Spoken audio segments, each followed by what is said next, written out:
And we are back here on the WHHI-TV Daily News. Mayor Perry is here for his monthly update, and we have some good news to talk about with the budget because we had another 7-0 vote to pass. We did, and really we passed the budget last night, $175 million roughly. But Mark Orlando, town manager, has done an amazing job with staff to look at all the elements and look at all the operational costs and have some cuttings in there as well, but not cut services, right? Protect what we're doing and actually give a little bit of a reduction in millage to the community, which is great.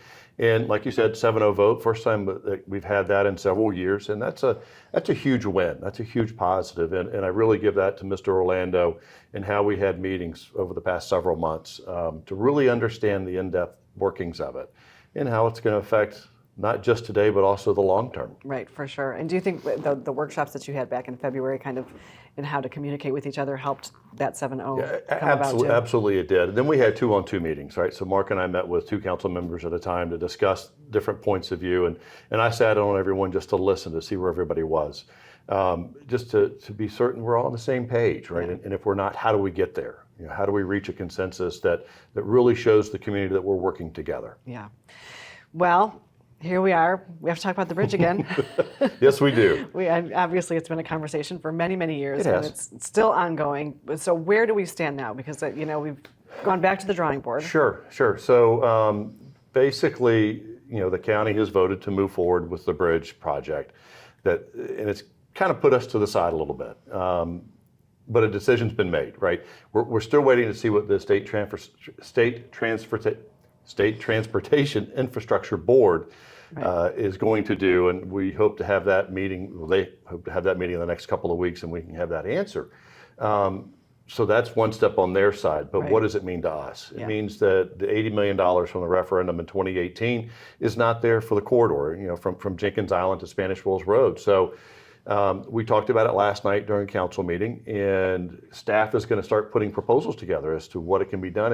And I want the community to realize that we've done a lot of the pre-work as to what that corridor might need to look like when it was going to be a different scenario with the bridges. But now we've got to dust that off and kind of revisit that to see what it is that we need to do to move traffic a little bit faster, safer, and a beautification, and not affect those residents in the area, right? So this is going to be a phased approach, phase 1, phase 2, maybe phase 3, I don't know. But we have to determine where the funds are going to come from. And one of the issues with the previous project was there was one bucket and there wasn't the auxiliary buckets. So we've got to take a look at, okay, what's A, B, C, and D for funding options, and how do we pull that money together to be positive that we can work forward to a solution? Yeah.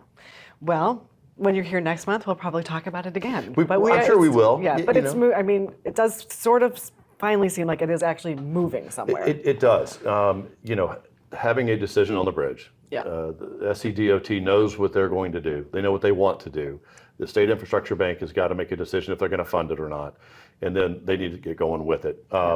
Not being at the table is not great, but we'll still voice our opinions along the way. But yeah, next month we'll have a conversation. What did the State Infrastructure Bank do? What's the county doing? What's the timeline? What's the plan? Where do we stand with the corridor aspect?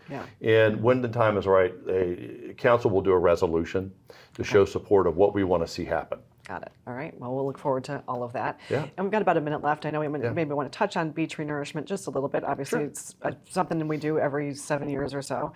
It's happening this summer. And then also along with that, you're working on a new pocket park and another park as well. So again, still doing those green space things. So first and foremost, beach renourishment. We'll start to see materials, pipes and stuff show up later this month into July.